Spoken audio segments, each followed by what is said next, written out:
Back with an NBC News exclusive on the ongoing battle at the border. U.S. Immigration and Customs Enforcement, known as ICE, has ramped up raids across the country. It's part of President Trump's push to deport migrants accused of violent crimes, the people the administration describes as the worst of the worst. But after months of aggressive action, new ICE data obtained by NBC News shows the agency has arrested only a small fraction of undocumented immigrants already known to have been convicted of crimes like sexual assault and homicide. NBC News senior Homeland Security correspondent Julia Ainsley has more.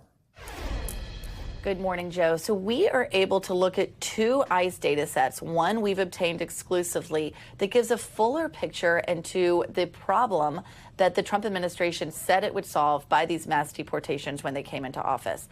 In September, the ICE under the Biden administration told Congress there were over 400,000 immigrants at large that were not detained by ICE that had criminal convictions. And of those, 13,000 of those, over 13,000, had known homicide convictions. At the time, then candidate Trump seized on that and criticized the Biden administration for not doing more on immigration, and they continued to vow to go after the worst of the worst. Well, we understand that since that point, ICE has arrested over 185,000 immigrants. That includes some arrested under the Biden administration, but only 752 of those had homicide convictions. In fact, only over 65,000 of those had any kind of serious criminal conviction, and that includes immigration violations and traffic violations. So what this data shows altogether is that if you're concerned about immigration as a national security or public safety threat, it is actually not the vast arrest, the ones that we've seen across the country where people are being tackled to the ground.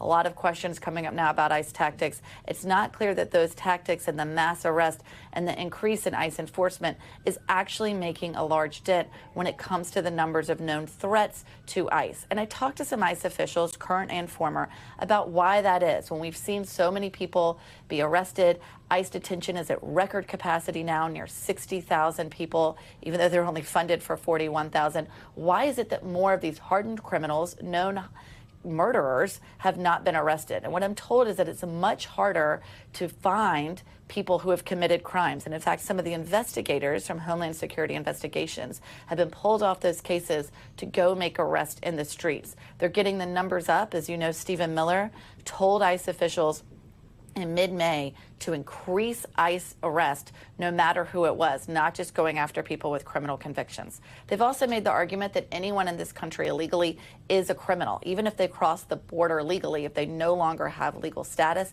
they should be criminalized.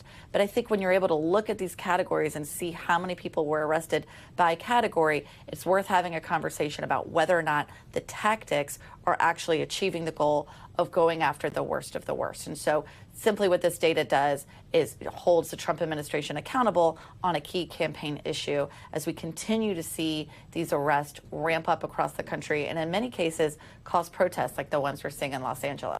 We thank you for watching, and remember, stay updated on breaking news and top stories on the NBC News app or watch live on our YouTube channel.